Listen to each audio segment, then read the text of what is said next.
Salam semuanya.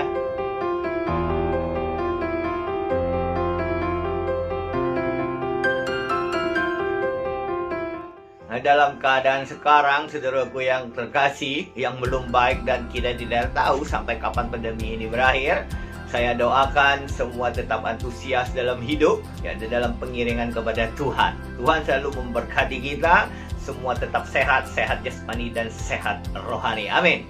Nah, terima kasih Pak Sony, yang gembala sidang dan sidang jemaat, yang memberi kesempatan kepada kami untuk share sedikit firman Tuhan. Kami diminta share pengalaman seorang anggota gereja ya di dunia bisnis. Jujur saudaraku, ketika diminta kami ada keraguan, ada pikiran menolak untuk menyampaikan tema pengalaman seorang anggota gereja di dunia bisnis.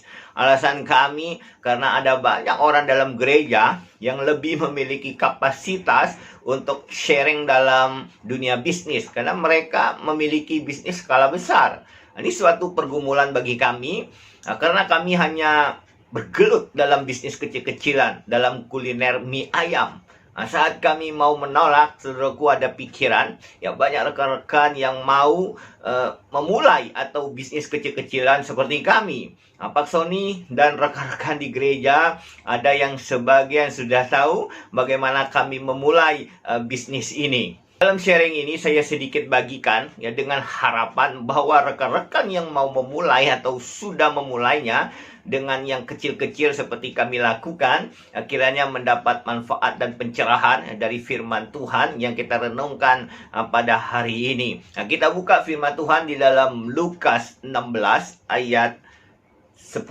sampai 13. Lukas 16 ayat 10 sampai 13, demikian firman Tuhan. Setia dalam perkara yang kecil.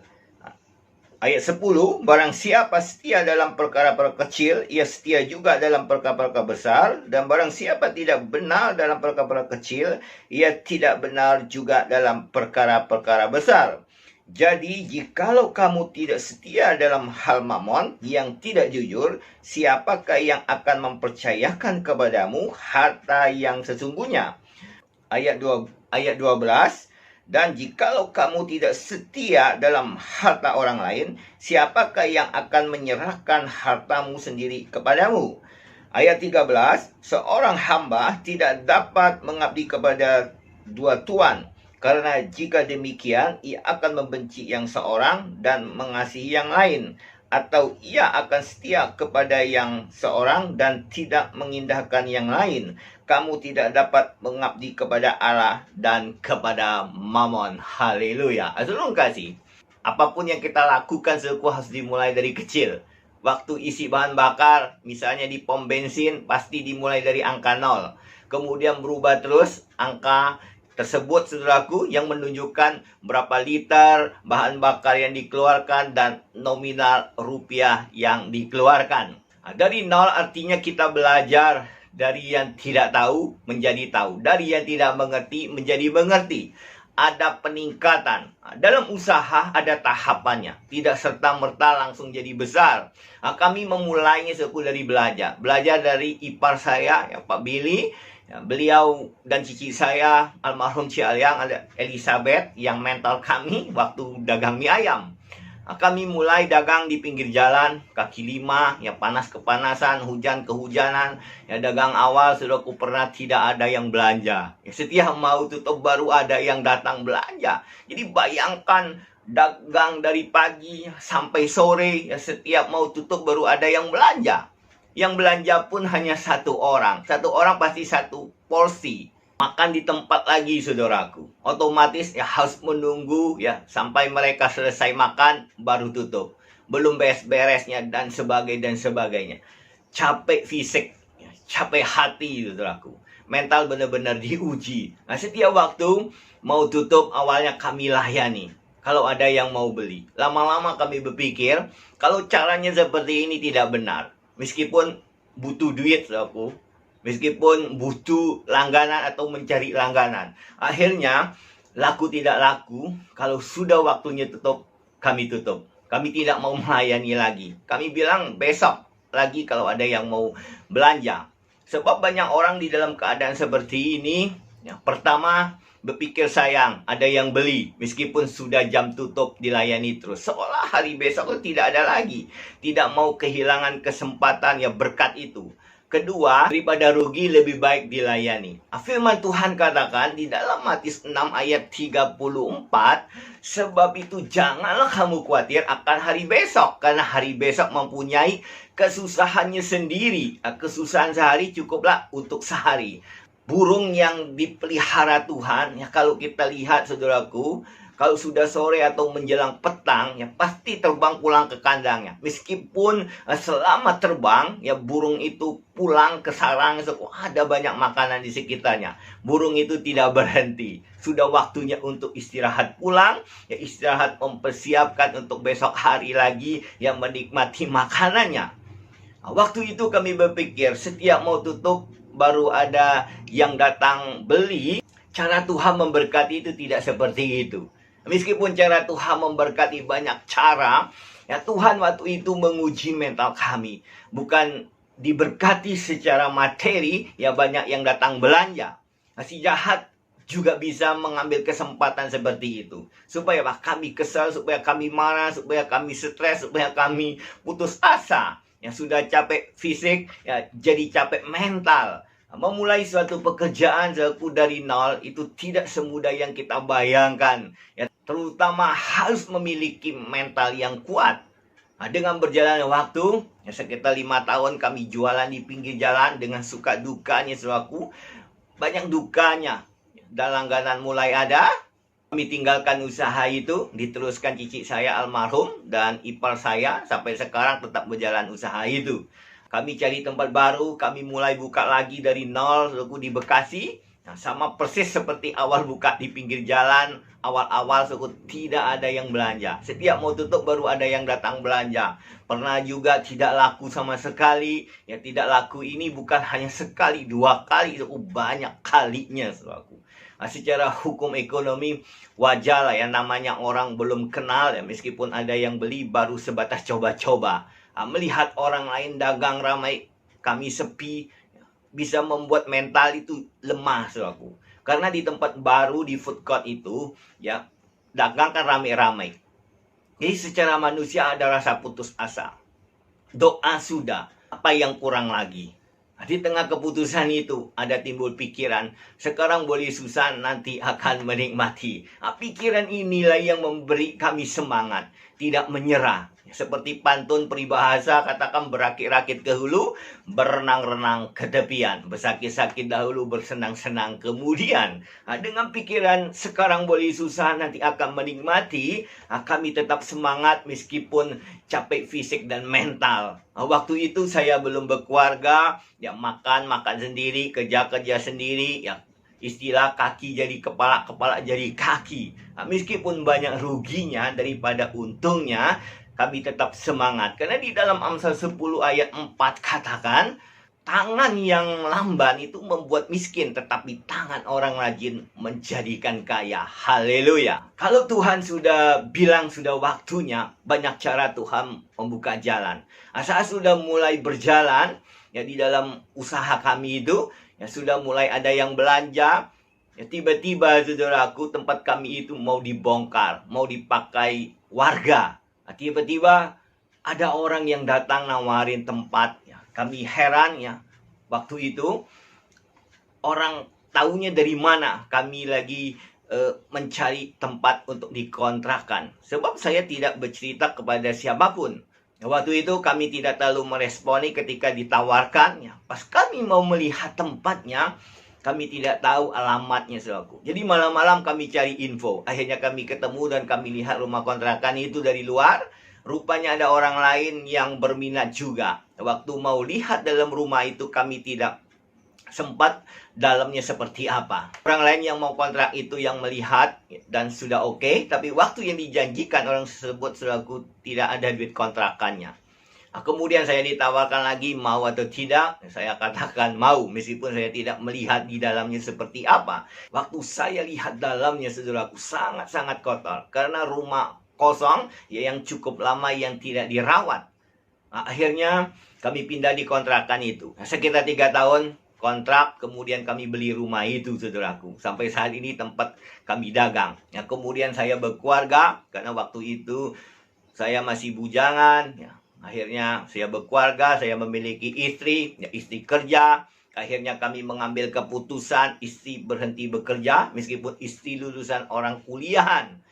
Orang kuliahan tapi jadi kuli kantoran, saudaraku. Pagi-pagi sudah berangkat kerja, rebutan naik bus, kereta api. Berangkat pagi, pulang petang. Capek, saudaraku. Lebih baik jadi kuli untuk diri sendiri atau wirausaha. Dengan talenta yang ada, istri saya menambah beberapa menu. Kami buat menu yang baru. Kami sempat juga buka beberapa cabang, akhirnya kami tutup cabang-cabang itu, saudaraku, karena belum siap SDM-nya. Kami fokus satu tempat sampai sekarang. Kami melihat Tuhan menuntun kami di dalam pekerjaan usaha kami ini dengan luar biasa. Dari pembacaan firman Tuhan di dalam Lukas 16 ayat 10 sampai 13 tadi, ada beberapa prinsip yang harus kita miliki sebagai anak-anak Tuhan di dalam kehidupan kita, di dalam pekerjaan kita, di dalam usaha atau bisnis kita. Kami belajar dan melakukan prinsip ini. Yang pertama, bertanggung jawab. Bertanggung jawab dari hal yang kecil. Ya, tidak menjadi sombong ketika sudah menerima yang besar. Banyak yang sombong ketika usahanya sudah besar, meremehkan hal yang kecil. Ada yang merasa usaha bisnisnya sudah besar, yang kecil-kecil kurang dihargai, kurang diperhatikan. Salah satu contoh, ya, langganan atau konsumen sudah banyak. Ada yang berpikir, oh, banyak yang beli dan laku. Mau beli atau tidak ada masalah. Waktu masih kecil, bahasa sederhana tuh ngemis-ngemis atau mengharapkan orang untuk membeli produknya. Ketika sudah besar, jadi emang gua pikirin. Banyak contoh yang lain tidak menghargai hal yang kecil. Sekarang sudah banyak memperhatikan, ya, yang kecil-kecil. Sekecil-kecilnya diperhatikan di dalam usaha bisnis. Misalnya kalau pergi ke restoran atau ke hotel, ya, rumah sakit dan lain sebagainya, kita dapat melihat, ya, ada semacam kuesioner, ya, bagaimana pelayan mereka dan sebagainya. Kalau belanja online, transportasi online, ya, disuruh kasih bintang berapa, gitu kan? Langganan kami sebut, saudaraku, adalah malaikat atau utusan yang Tuhan kirim untuk membawa berkat kepada kami. Mau beli banyak, sedikit, kami melayani. Mereka, saudaraku, kami layani dengan segenap hati. Meskipun ada langganan yang cerewet dan lain sebagainya. Kami berpikir setiap langganan, apakah dia cerewet atau tidak cerewet, adalah orang yang dipercaya Tuhan membawa berkat-berkat kepada kami. Orang yang dipakai Tuhan, ya, untuk membawa berkat-berkat Tuhan. Bertanggung jawab hal kecil, saudaraku, seperti awal kesaksian saya tadi. Kami memulai usaha dari belajar, dari gerobak, di depan gang, dimulai di pinggir jalan, ya, kontrak rumah, kemudian dibeli rumah itu. Semua dimulai dari kecil. Jika kita bertanggung jawab dari hal yang kecil, Tuhan akan memberi hal yang lebih besar supaya dapat dipertanggungjawabkan. Hal kecil saja kita sudah tidak bertanggung jawab. Bagaimana Tuhan bisa memberi hal yang besar untuk kita? Kemudian, saudaraku, bertanggung jawab jujur untuk diri sendiri, tidak merugikan orang lain. Kami berpikir bagaimana rasanya kalau dirugikan orang lain. Sakitnya sesuatu di mana-mana. Kami bertanggung jawab untuk jujur supaya konsumen tidak dirugikan. Mie kuliner mie ayam, saudaraku, ada saja yang curiga, katanya tidak halal. Ada yang setiap kali belanja, ya, tanya terus halal atau tidak. Dan ada yang saking tidak percayanya, kebetulan mereka bekerja di dalam bidang halal haram itu, suku diam-diam bawa ke lab melihat kandungan bahan kuliner kami haram atau halal. Kalau kita bekerja bertanggung jawab di dalam kejujuran, kita tidak perlu takut. Tuhan tidak memberi sesuatu yang lebih, yang istimewa untuk kita jika kita tidak bertanggung jawab dari hal yang kecil. Seperti pembacaan firman Tuhan tadi, ya, di dalam Lukas 16 ayat 10, ya, barang siapa setia dalam perkara-perkara kecil, ia setia juga dalam perkara-perkara besar. Dan barang siapa tidak benar dalam perkara-perkara kecil, ia tidak benar juga dalam perkara besar.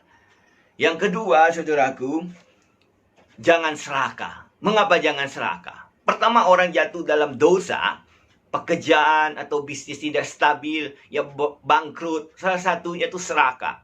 Jujur, kami ingin mau lebih besar dan besar dalam usaha kami. Seperti kami buka beberapa cabang, tapi belum siap secara SDM. Kalau kami fokus terus, ya memaksa diri untuk buka cabang, bisa jadi tempat usaha utama kami itu tutup. Kenapa? Tidak terkontrol. Kedua, jangan serakah supaya tidak merugikan orang lain hanya untuk keuntungan sesaat. Nah, kami banyak, saudaraku, yang mau franchise ya, atau menawarkan kerjasama di dalam usaha kuliner mie ayam kami. Kami bukan tidak mau. Dengan jujur kami katakan kepada mereka, sudah siap rugi belum? Nah, kalau kami sudah pasti untung. Kami katakan setiap pekerjaan usaha, bahasa sederhana rezeki itu beda-beda. Jadi jangan melihat dan berpikir, oh merek usaha ini sudah punya nama, terkenal, manajemennya bagus dan lain sebagainya, ikut franchise. Ya, kalau mau jujur, banyak yang tidak jalan, saudaraku. Balik modal saja sudah bersyukur. Rata-rata banyak yang tidak berhasilnya daripada yang berhasilnya. Nah, orang katakan kami di dalam usaha seperti itu ya terlalu polos. Tapi kami menjaga supaya hubungan itu tetap baik. Jangan nanti sudah franchise, jualannya rugi, hubungan jadi tidak baik. Ketiga, jika kita tidak serakah, saudaraku, ada kejujuran. Tidak mau merugikan orang lain atau mencari keuntungan untuk diri sendiri. Nah, kita dapat dipercaya Tuhan dan manusia, saudaraku. Kalau kita tidak serakah. Nah, banyak orang di dalam pekerjaan, di dalam bisnis, itu hanya memikirkan keuntungan sesaat. Serakah tidak bertanggung jawab. Tidak menjaga kualitas. Tidak menjaga kepercayaan konsumen. Seperti jualan di online, ya, konsumen kan percaya membeli produk yang dijual, itu hanya melihat di dunia maya. Banyak terjadi kalau kita mau jujur. Ya, apa yang dilihat di dunia maya, kelihatan barangnya bagus, ya, datang dilihat di dunia nyata itu berbeda. Banyak yang kecewa. Nah, kalau ada klaim hanya dengan kata maaf, dengan alasan itu ini dan sebagainya, diganti. Kalau kita tidak klaim, pura-pura nggak tahu, saudaraku. Sikap-sikap seperti ini kan sudah merusak. Nama tokonya jadi rusak. Orang sudah tidak percaya. Dagang bisnis apapun bukan untuk sehari dua hari. Jangan takut rugi untuk hari ini. Pikirkan untuk mendapatkan keuntungan hari esok. Misalnya hari ini kita rugi katakanlah 100.000. Karena tidak laku atau gagal produk, besok seku jangan dijual lagi. Ganti yang baru, yang fresh. Orang akan percaya ya dengan dagangan kita, dengan bisnis yang kita lakukan, yang membuat orang percaya kepada kita. Nah, jika orang sudah percaya, mereka tidak akan lari daripada kita. Bahkan mereka mempromosikan kita. Bahasa rohaninya, berkat itu mengikuti kita. Karena kita dipercaya Tuhan dan manusia. Amin. Nah, jika kita hidup tidak serakah, saudaraku, kita jangan takut kehilangan atau kekurangan berkat. Seperti pembacaan firman Tuhan tadi di dalam Lukas 16 ayat 11-12 dikatakan, jadi jikalau kamu tidak setia dalam hal mamon yang tidak jujur, siapakah yang akan mempercayakan kepadamu harta yang sesungguhnya? Jikalau kamu tidak setia dalam harta orang lain, siapakah yang dapat menyerahkan hartamu sendiri kepadamu? Nah, yang ketiga, saudaraku, kita melihat bahwa kita harus mengandalkan Tuhan. Kita harus melakukannya untuk Tuhan. Di dalam setiap usaha, dalam pekerjaan apapun yang kita lakukan.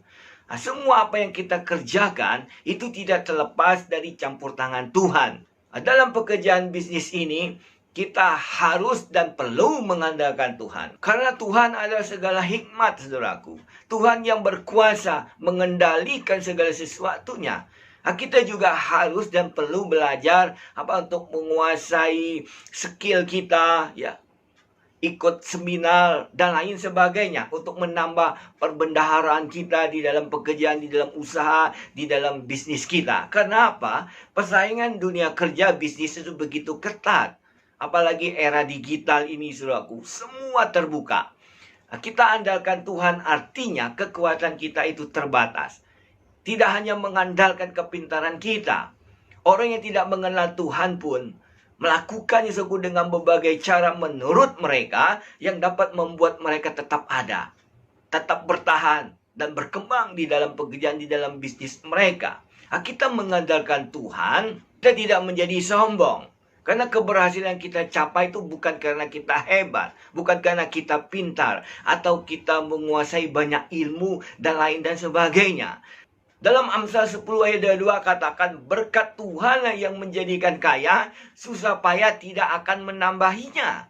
Nah, setiap pekerjaan, usaha kita, kerjakan untuk Tuhan. Kan di dalam Kolose 3 ayat 23 dengan jelas dikatakan, apapun juga yang kamu perbuat, perbuatlah dengan segenap hatimu seperti untuk Tuhan dan bukan untuk manusia. Kami belajar, saudaraku, melakukan ayat firman Tuhan ini. Usaha yang kami lakukan untuk Tuhan.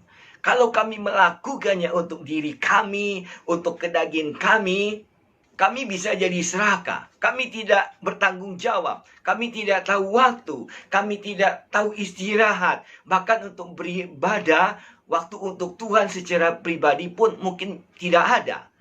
Kami bisa diperbudak oleh mamon. Bisa jadi yang kami sembah adalah pekerjaan itu. Mamon.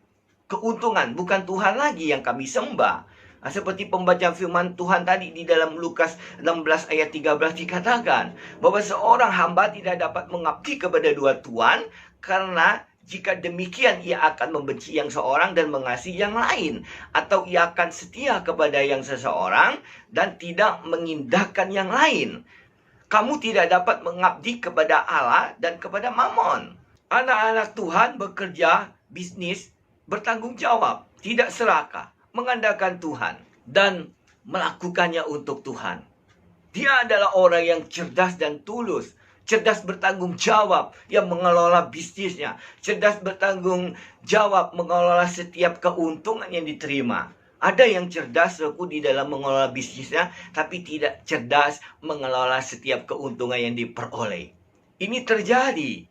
Yang merasa sudah makmur, sukses, ada kesombongan. Tidak cerdas jadi boros, hidup foya-foya, free sex, dan lain dan sebagainya. Cerdas tidak serakah dan tulus hanya untuk Tuhan. Kalau cerdas, tidak serakah dan tulus hanya untuk Tuhan. Semua dipertanggungjawabkan untuk Tuhan. Setiap pekerjaan usaha yang kita lakukan, kalau bukan untuk Tuhan, cara bekerjanya, cara dagang pun selaku cara dunia. Yang penting dapat untung. Tidak memikirkan orang lain dirugikan. Cerdas, cerdik, culas itu orang dunia. Dalam bekerja, bisnis kita perlu cerdas atau cerdik supaya apa? Kita tidak ditipu.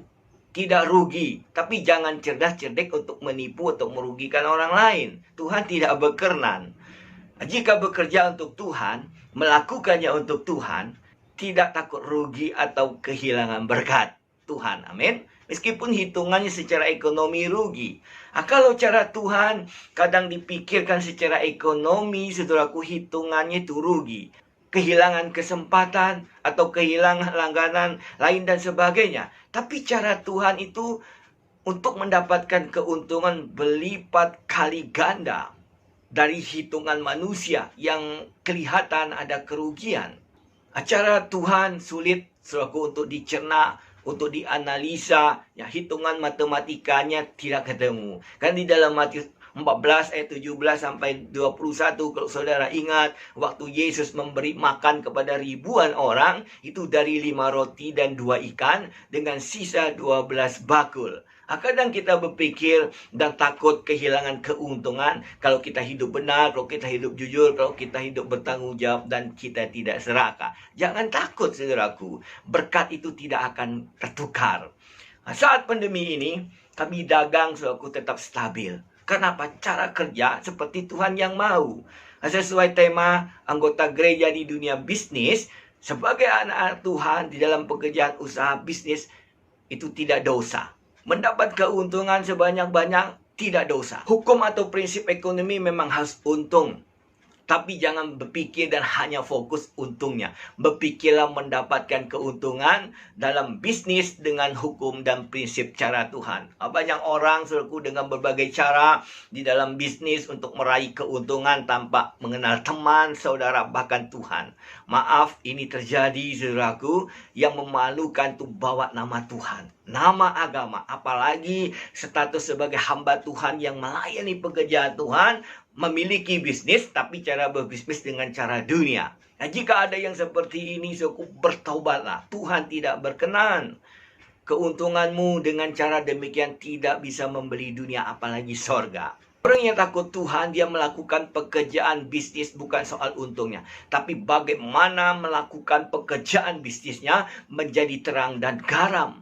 Firman Tuhan dengan jelas katakan di dalam Matius 5 ayat 13 sampai 16, kita adalah terang dan garam dunia. Di dalam Matius 5 ayat 16 dikatakan, demikianlah hendaknya terangmu bercahaya di depan orang, supaya orang melihat perbuatan kita dan memuliakan Bapa yang di sorga. Jadi dalam pekerjaan, dalam bisnis apapun saudaraku, jangan gengsi atau malu untuk memulainya dan jangan takut capek. Apalagi saat seperti ini, banyak orang yang PHK. Mulailah untuk melangkah, belajar melakukannya. Jatuh bangun saudaraku di dalam pekerjaan, dalam bisnis, itu adalah hal yang biasa. Berdoalah, asah skill, prompt sebanyak mungkin ya informasi untuk menambah pembendaharaan kita. Peka melihat peluang dan andalkan Tuhan dan lakukan dengan cara Tuhan. Tuhan pasti akan memberkati kita, Tuhan pasti akan menuntun kita di dalam setiap usaha pekerjaan bisnis kita, sehingga kita menjadi berkat dan terang. Tuhan Yesus Kristus memberkati. Amin. Mari kita berdoa. Bapa Allah, di dalam nama Tuhan Yesus Kristus, terima kasih Tuhan atas firman-Mu yang hari ini berbicara kepada kami bagaimana kami harus bersikap sebagai anak-anak Tuhan, khususnya di dalam pekerjaan kami, di dalam kami melakukan usaha kami, bisnis kami. Terima kasih Tuhan atas teguran-Mu, nasihat-Mu. Biar firman Tuhan pada hari ini dapat mengubah kami, dapat menguatkan kami, sehingga kami menjadi orang-orang yang dengar Tuhan dan melakukan setiap firman Tuhan. Tuhan, beri kami keberanian untuk menerapkan setiap firman Tuhan yang diperkatakan, sehingga kami tidak takut untuk mempraktekkan firman Tuhan. Walaupun di dalam dunia usaha kami, pekerjaan kami, ya kami ada mengalami suatu kerugian secara materi, tapi kami percaya bahwa kami rugi secara materi, secara ekonomi, tapi memuliakan nama Tuhan, dan berkat itu tidak akan hilang di dalam hidup kami. Tuhan, kami berdoa pada saat ini kepada semua rekan-rekan ya anggota gereja ya dimanapun saat ini umat Tuhan, biar tetap setia, tetap taat di dalam situasi kondisi yang tidak menentu saat ini. Kami berharap kepada Tuhan, beri kami hati Tuhan, beri kami kekuatan, biar kami tetap setia mengiringi Tuhan. Terlebih kami menjalankan bisnis kami, pekerjaan kami hanya untuk Tuhan, hanya untuk kemuliaan Tuhan. Biar kami tetap memiliki hati Tuhan untuk ambil bagian di dalam pelayanan kami, baik melalui usaha kami, melalui pekerjaan kami, di dalam segala aktivitas kehidupan kami. Biar nama Tuhan dapat dipermuliakan, sehingga kami dapat juga ambil bagian untuk mendukung pekerjaan Tuhan, sehingga nama Tuhan dipermuliakan. Tuhan, pada saat ini, siang hari ini, kami berdoa untuk memberkati anak-anak-Mu yang saat ini sedang sakit, yang perlu belas kasihan-Mu Tuhan. Kau tahu Tuhan, saat ini mereka butuh Engkau. Engkau sembuhkan mereka di dalam sakit penyakitnya. Engkau beri kekuatan, penghiburan kepada mereka.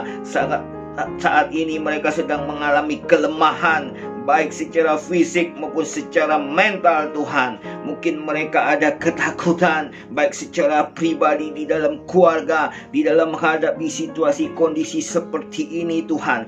Kiranya Tuhan memberi kekuatan, keberanian kepada mereka. Kiranya Tuhan hadir di dalam kehidupan mereka. Tuhan, Kau beri hati yang sukacita kepada mereka. Tuhan, kami juga berdoa pada saat ini, kesempatan yang indah ini untuk hamba-hamba Tuhan di dalam pelayanan mereka, apapun yang mereka lakukan, biar semuanya untuk kemuliaan Tuhan. Kami juga berdoa untuk anak-anak Tuhan, biar tetap menjadi saksi, menjadi garam dan terang bagi Tuhan sampai Tuhan datang. Amin. Tuhan Yesus Kristus memberkati.